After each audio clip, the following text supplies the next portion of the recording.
በ1971 ዓመተ ምህረት ነው። በአሜሪካ ውስጥ በአንድ ታዋቂ ዩኒቨርሲቲ ከታች ባለው ህንፃ ውስጥ የተለመደ የሚመስል አንድ ሙከራ ሊጀመር ነው። ጋዜጣ ላይ አንድ ማስታወቂያ ተለጠፈ። ለስነ ልቦና ጥናት ተሳታፊዎች ያስፈልጋሉ። ለ2 ሳምንታት ተሳትፎ ክፍያ ይከፈላል።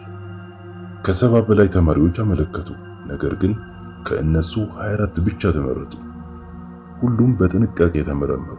የአእምሮ ጤና ችግር የላቸውም፣ የወንጀል ታሪክ የላቸውም፣ ጠበኛ ባህሪ አላሳዩ። በአጭሩ እንደኔና እንዳንተ ያሉ ተራ ሰዎች ነበሩ። ከዚያ በዘፈቀደ በሁለት ቡድን ተከፈሉ። አንዳንዶቹ ጠባቂዎች ሆኑ፣ ሌሎቹ እስረኞች ሆኑ። ማንም ምርጫ አልነበረው፣ እድል ብቻ ነበር የወሰነው። ግን ማንም ያን ያላወቀም። ይህ ቀላል የሚመስል ሙከራ በስነ ልቦና ታሪክ ውስጥ በጣም አወዛጋቢ ሙከራ ነበር።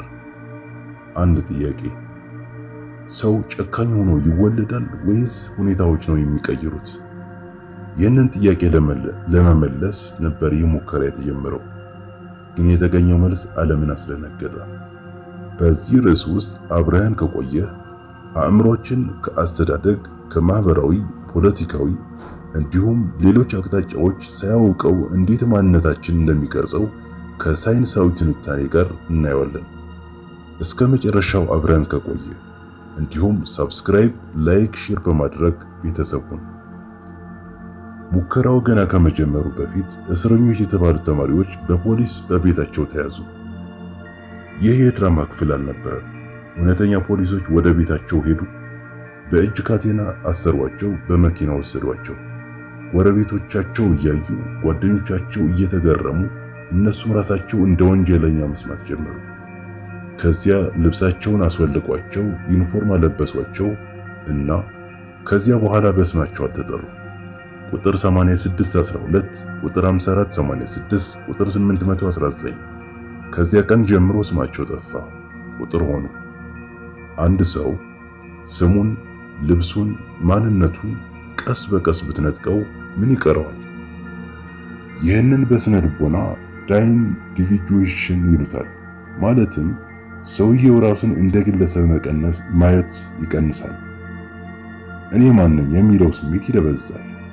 ይህ ሲሆን ሌሎች ሰዎች እንደ ሰው ሳይሆን እንደ ነገር መታየት ይጀምራሉ። ይህ በታሪክ ውስጥ በብዙ ጦርነቶች፣ በእስር ቤቶችና በጅምላ ጥቃቶች ውስጥ የተደጋገመ የስነ ልቦና ሂደት ነው። በሌላ በኩል ጠባቂ የተባሉት ተመራማሪዎች የወታደር የሚመስል ልብስ ተሰጣቸው፣ ጥቁር መነጽር አደረጉ እና አንድ ብቻ መመሪያ ተሰጣቸው። ስርዓቱን ጠብቁ። ማንም አሰቃየዋቸው አላላቸው፣ ማንም ጨካኞች ሆኑ አላላቸው። ግን ከ48 ሰዓታት በኋላ ሁሉም ነገር ተቀየረ። ጥያቄው አሁን እዚህ ነው። ጨካኞች የሆኑት እነዚያ ተማሪዎች ነበሩ ወይስ ኃይል ሲሰጥህ አእምሮህ ይቀየራል? ሶስተኛው ቀን እስረኞቹ መሰላቸት ጀመሩ። ይህ ጨዋታ ብቻ ነው፣ ከፈለግን እንወጣለን ብለው አሰቡ። ነገር ግን ጠባቂዎቹ እንደዚህ አላሰቡ። በየማለዳው እስረኞቹን በጩኸት ያስነሷቸው፣ አልጋቸውን እንዲያጸዱ አዘዟቸው፣ በሰዓታት ቆመው እንዲቆዩ አደረጉ። ትንሽ ስህተት ቢሰሩ ቅጣት ይጠብቃቸው ነበር። መጀመሪያ ላይ ሁሉም ሰው ሳቀ። ከዚያ ግን ሳቁ ጠፋ። የተማሪዎቹ ፊት የእስረኞቹ ፊት ሆነ፣ የጠባቂዎቹም የባለስልጣናት ፊት ሆነ። ማንም እየተወነ አልነበረም፣ እየተለወጠ ነበር። የሳይንስ ትንታኔ እዚህ ላይ አንጎላችን የሚሰራው አስደናቂ ነገር አለ።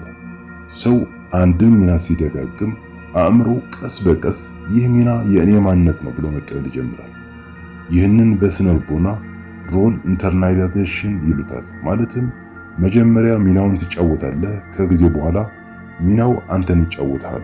አስበው፣ ለዚያ ሙከራ የገቡት ከ3 ቀን በፊት አንድ ካፌ ውስጥ አብረው ቡና ይጠጡ ነበር። አሁን ግን አንዱ ሌላውን እያዋረደ፣ ሌላው ደግሞ ራሱን ከእውነት እስረኛ የማይለይበት ደረጃ ደርሷል። እና እዚህ ላይ አስደንጋጭ ነገር ተከሰተ። ቁጥር 8612 የተባለው ተሳታፊ በጭንቀት መንቀጥቀጥ ጀመረ። መጮህ፣ ማልቀስ፣ በራሱ መናገር፣ እነዚህ ሁሉ ታዩበት። ተመራማሪዎቹ መጀመሪያ ላይ እየተወነ ነው ብለው አሰቡ፣ ግን በኋላ ተረዱ። የሰው በእውነት እየተሰበረ ነበር።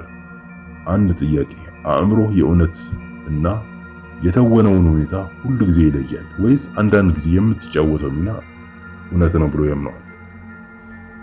በአራተኛው ቀን የእስር ቤቱ ድባብ በሙሉ ተቀይሮ ነበር። ጠባቂዎቹ ከዚህ በፊት የሚያሳቅቁ ወጣቶች አልነበሩም። ትዕዛዙ ሲሰጡ ድምጻቸው ይጮህ ነበር። እስረኞቹ ደግሞ መቃወም አቆሙ። ቀስ በቀስ ተገዙ። ከሁሉ የሚያስደንቀው ግን ተመራማሪዎቹ ራሳቸው ሙከራውን እንደ ጥናት ሳይሆን እንደ እውነተኛ እስር ቤት ማየት ጀመሩ። ማንም ይህን እናቁም አላለም። ለምን? ምክንያቱም ሁሉም በሚናቸው ውስጥ ጠልቀው ነበር። የማይረሳው ቀን በስድስተኛው ቀን አንዲት ወጣት የስነ ልቦና ተመራማሪ ወደ ሙከራው ገባች።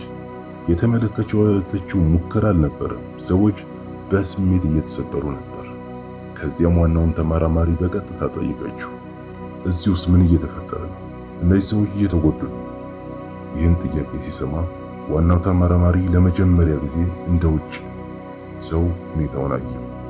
በዚያ ቅጽበት ሙከራው ተቋረጠ። 14 ቀን ሊቆይ የነበረው በ6 ቀን አበቃ። የሳይንስ ትንታኔ እዚህ ላይ በጣም ጥልቅ ትምህርት አለ። አንዳንድ ጊዜ ክፉ ሰው ስለሆነ አይደለም የምንሳሳተው፣ በሁኔታው ውስጥ ስለተለወጥን ነው። ይህንን ዛሬም እናያለን። በስራ ቦታ፣ በፖለቲካ፣ በማህበራዊ ሚዲያ አንዳንድ ጊዜ ሰዎች እየተሳደቡ ወይም እየጎዱ ያሉት ሁሉም በተፈጥሯቸው ጨካኞች ስለሆኑ አይደለም። አንዳንዴ ቡድኑ፣ ሚናው ወይም አካባቢው የሚያደርጉት እንደ መደበኛ እንዳይዋቸው ያደርጋቸዋል። አሁን ግን በጣም አስፈላጊው ጥያቄ ይቀራል። ይህ ሙከራ በእርግጥ ይህን ሁሉ ያረጋግጣል ወይስ ለ50 ዓመታት የተነገረን ታሪክ አንዳንድ ክፍል የተሳሳተ ነበር? ይህ ሙከራ ከተጠናቀቀ በኋላ ዓለም ተቀየረች። መጽሐፍ ላይ ተጻፈ፣ ዶክመንተሪ ተሰሩ፣ ፊልሞች ተቀረጹ። ብዙዎች አንድ ነገር አመኑ። ኃይል ማንኛውም ጥሩ ሰው ወደ ጭካኔ ሊቀየር ይችላል። ግን ታሪኩ እዚህ አላበቃም። ከብዙ ዓመታት በኋላ ሌሎች ተመራማሪዎች አንድ ጥያቄ ጠየቁ። ይህ ውጤት በእርግጥ እውነት ነው? የሙከራውን ቀረጻዎች፣ የድምፅ ቅጂዎች፣ ማስታወሻዎች እንደገና መርምረው ጀመሩ። ከዚያም አስገራሚ ነገር አገኙ። አንዳንድ ጠባቂዎች በራሳቸው ብቻ አልነበሩም ያደረጉት። በተዘዋዋሪ ከተመራማሪዎቹ ግፊት እንደደረሰባቸው የሚያሳዩ ማስረጃዎች ተገኙ።